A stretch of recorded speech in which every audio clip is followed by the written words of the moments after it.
जहां न पहुंचे नजर वहां की है हमें खबर। अब देश विदेश की खबरों से रहिए ना बेखबर। अब आप साथ वारिश टाइम। आज है 17 सितंबर 2025, दिन है बुधवार। आइए देखते हैं मध्य प्रदेश की 10 बड़ी खबरें। प्रधानमंत्री नरेंद्र मोदी 17 सितंबर को मध्य प्रदेश के धार जिले के भैंसौला ग्राम आएंगे।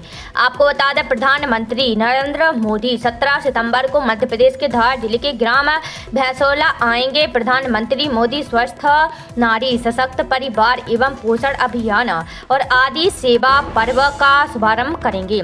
साथ ही देश के पहले पीएम मित्रा पार्क का शिलान्यास करेंगे। इस अवसर पर मध्य प्रदेश के राज्यपाल मंगूभाई पटेल और मुख्यमंत्री डॉक्टर मोहन यादव भी मौजूद रहेंगे।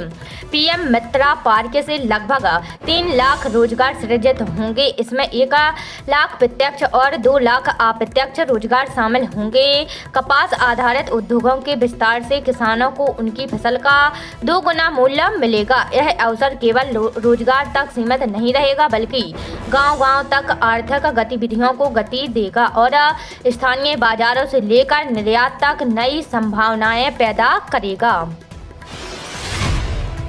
एमपी में कहीं भी हैवी रेन का अलर्ट नहीं। आपको बता दें, साइक्लोनिक सर्कुलेशन की वजह से मध्य प्रदेश के कई जिलों में बारिश जारी है। यह सिस्टम मंगलवार को दूर हो जाएगा। ऐसे में मौसम विभाग ने प्रदेश में कहीं भी भारी बारिश होने की चेतावनी जारी नहीं की है। अगले 3 दिन हल्की बारिश का दौर बना रहेगा। भोपाल में सुबह बादल छाए रहे, फिर धूप निकल आई। पिपरिया में दोपहर 2 बजे के बाद बारिश हुई है। मौसम विभाग के मुताबिक यदि लोकल सिस्टम की एक्टिविटी रही तो कुछ जिलों में तेज पानी गिर सकता है। इससे पहले सोमवार को भोपाल में दिन भर धूप खिलने के बाद शाम 5:30 बजे बादल बरस पड़े। कई इलाकों में आधा घंटा तक तेज बारिश हुई। रायसेन, सतना, मंडला, पंचमढ़ी, नर्मदापुरम, छिंदवाड़ा, दमोह, जबलपुर, सिवनी में भी बारिश हुई है। रायसेन में सबसे ज्यादा 2 इंच पानी गिर गया। वहीं सतना में 1.25 इंच और मंडला, पंचमढ़ी में आधा इंच पानी बरसा है। तत्काल के बाद जनरल रिजर्वेशन में भी ई-आधार वेरिफिकेशन जरूरी। आपको बता दें, इंडियन रेलवे 1 अक्टूबर से ऑनलाइन टिकट बुकिंग सिस्टम में बड़ा बदलाव करने जा रही है। रेल मंत्रालय ने ऐलान किया है कि अब तत्काल टिकट की तरह ही जनरल रिजर्वेशन टिकट की बुकिंग करते वक्त भी ई-आधार वेरिफिकेशन जरूरी होगा। रेल मंत्रालय ने नोटिफिकेशन जारी कर इसकी जानकारी दी है। मंत्रालय के अनुसार IRCTC वेबसाइट या ऐप पर जनरल रिजर्वेशन खुलने के पहले 15 मिनट में टिकट बुक करने के लिए आधार वेरिफिकेशन जरूरी होगा। इससे फर्जी आईडी एजेंट्स की टिकटों की कालाबाजारी और बस की बुकिंग पर लगाम लगेगी। योगी सरकार टीईटी अनिवार्यता के खिलाफ सुप्रीम कोर्ट जाएगी। आपको बता दें, योगी सरकार टीईटी की अनिवार्यता के सुप्रीम कोर्ट के फैसले के खिलाफ रिवीजन याचिका दाखिल करेगी। सीएम योगी ने बेशक शिक्षा विभाग को इसका आदेश दिया है। उन्होंने कहा, हमारे टीचर अनुभवी हैं, सरकार उन्हें प्रशिक्षण देती है, उनकी योग्यता को नज़रअंदाज करना ठीक नहीं है। दरअसल 1 सितंबर को सुप्रीम कोर्ट ने देश भर में टीचर्स के लिए टीईटी अनिवार्यता का फैसला सुनाया था। कोर्ट ने कहा था, जो टीचर टीईटी पास नहीं कर पाएंगे उन्हें नौकरी छोड़नी होगी। कोर्ट के इस फैसले ने लाखों टीचर्स की चिंता बढ़ा दी है। वो परेशानी है। यूपी पहला राज्य जो सुप्रीम कोर्ट के फैसले के खिलाफ रिवीजन याचिका दाखिल कर रहा है।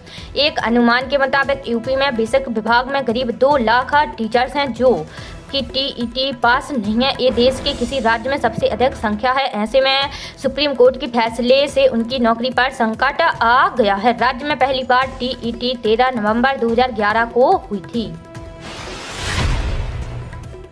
उज्जैन में किसानों की बड़ी ट्रैक्टर रैली। आपको बता दें, उज्जैन में लैंड पुलिंग योजना के विरोध में किसान इकट्ठा हो रहे हैं।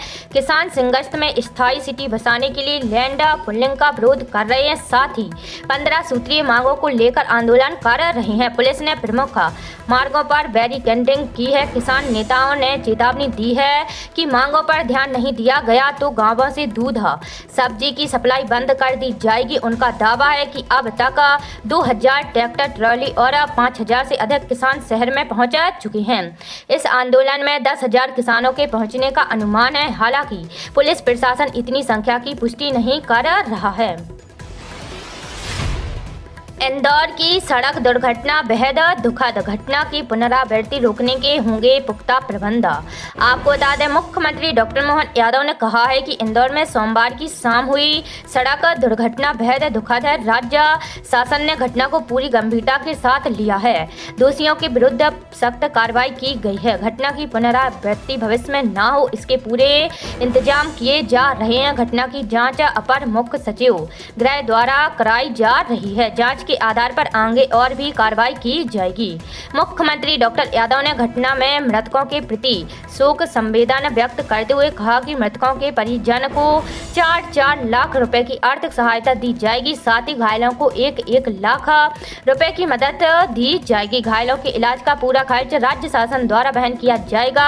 घटना के दौरान बचाव कार्य करने वालों को सम्मानित किया जाएगा।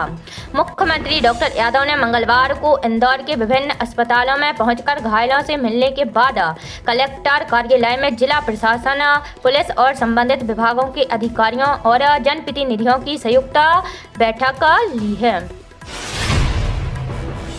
मदर डेयरी ने 2 रुपये प्रति लीटर घटाए दूध के दाम। 22 सितंबर से लागू होगी नई कीमतें। आपको बता दें, उपभोक्ताओं को बड़ी राहत देते हुए मदर डेयरी ने दूध की कीमतों में 2 रुपये प्रति लीटर की कटौती की घोषणा की है। नए दाम 22 सितंबर से लागू होंगे। कंपनी का यह कदम हाल ही में वस्तु एवं सेवा कर दरों में किए गए संशोधन के बाद उठाया गया है, जिसके तहत कई जरूरी खाद्य पदार्थों को कर मुक्त कर दिया गया है या उन्हें कम कर स्लैब में रखा गया है।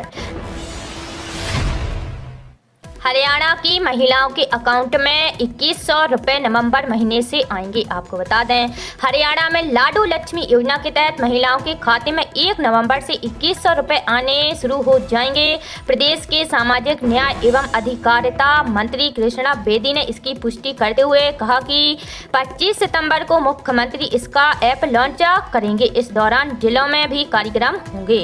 उन्होंने बताया कि एक फोन से 20 से 25 महिलाएं रजिस्ट्रेशन कर सकती हैं। जिनके पास स्मार्टफोन नहीं है वो एक ही फोन से अपना रजिस्ट्रेशन कर पाएंगी। आरक्षक भर्ती परीक्षा 2025 गड़बड़ी रोकने लागू हो सकता है आईरिस स्कैन सिस्टम। आपको बता दें, प्रदेश में 7,500 आरक्षकों की भर्ती के लिए आधार वेरिफिकेशन की बजाय आईरिस स्कैन नई तकनीक का उपयोग किया जा सकता है। पुलिस मुख्यालय ने कर्मचारी चयन